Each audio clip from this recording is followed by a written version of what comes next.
পড়ুয়া ছাড়া বিদ্যালয় অসম্পূর্ণ, তারই এক নিদর্শন মিলল উত্তর চব্বিশ পরগনার মিনাখায়। জানা গেছে একটা সময় প্রায় 250 পড়ুয়ার হরতালে গমগম করত উত্তর চব্বিশ পরগনার মিনাখার বগরহুলা MSK স্কুল। 6 জন শিক্ষক শিক্ষিকাও ছিলেন। খুদে পড়ুয়াদের স্বাস্থ্যের কথা চিন্তা করে শুরু হয় মিড ডে মিল, কিন্তু আচমকাই ছন্দপতন। নির্দিষ্ট কোনো কারণ ছাড়াই মিড ডে মিল বন্ধ হয়ে যাবার অভিযোগ তুলেছেন অভিভাবক থেকে স্থানীয়রা, যার ফলে এই স্কুল ছেড়ে অন্য স্কুলে ভর্তি হয়েছে গ্রামের অধিকাংশ কৃষক পরিবারের পড়ুয়ারা। সমস্যা স্কুলে কোনো বাচ্চাই আসছে না বলে স্কুল খুলছে না।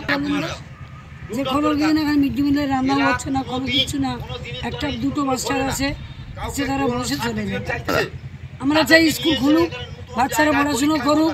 স্কুলেতে এখানে জায়গা দেওয়া হয়েছে স্কুলে বাচ্চা পড়ার জন্য, স্কুল এখানে চলার জন্য, সেইটাই হচ্ছে না। এদিকে পড়ুয়ার সংখ্যা কমে যাওয়ায় অধিকাংশ দিনই স্কুল বন্ধ থাকার অভিযোগও উঠছে। জানা গেছে বর্তমানে 2 জন মাত্র শিক্ষক আছেন, কিন্তু তারাও ঘন্টা খানেকের জন্য স্কুল খোলে। কিন্তু এই মাস্টার আসছে 11:30টার সময় আসছে, 12টার সময় চলে যাচ্ছে। এইটা যেন না হয়, যাতে ছাত্রছাত্রী কাছে সব কিছু চলে। সরকারের দাবি, সরকারের কাছে এইটাই দাবি যে স্কুলটা চলুক, তাহলে ভালোভাবে চালাক। আর ওই মিড ডে মিল বন্ধ করে টাকা খেয়ে নিচ্ছে, তাহলে তার জন্য কোনো ছাত্র আসতে যাচ্ছে না। পয়সা না দিলে কি করে আসবে? তাদেরকে খেতে না দিলে কি করে আসবে? তালা ঝুলানো, ওই আসছে শুধু মাস্টার আসে 2টো করে মাস্টার, ওরা ওই যেগুলো পাচ্ছে মিঠি মিল টিল এগুলো খেয়ে বাড়াচ্ছে, কোনো চালানোর কোনো নেই।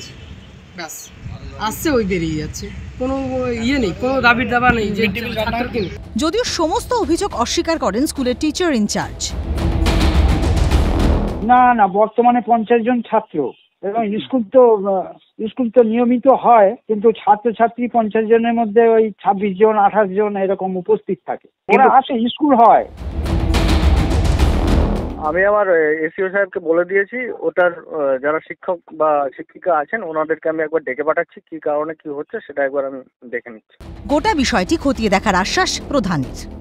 আমরা তো ঠিক জানি না, এইসবে শুনছি আমরা, জিনিসটা শুনেছি যে কানে আমরা খতিয়ে দেখব। আমরা হচ্ছে গিয়ে চেষ্টা করব স্কুলটা ভালোভাবে চালানো। আমরা আজকে এই যে একটা 22 নাগাদ আমরা স্কুলে এসে পৌঁছেছি, কিন্তু এখনো পর্যন্ত তালা বন্ধ অবস্থায় রয়েছে এই স্কুল, যার ফলে কিন্তু এলাকাবাসীরা সিএন এর মুখোমুখি হয়ে একরাশ ক্ষোভ উঠে দিয়েছেন।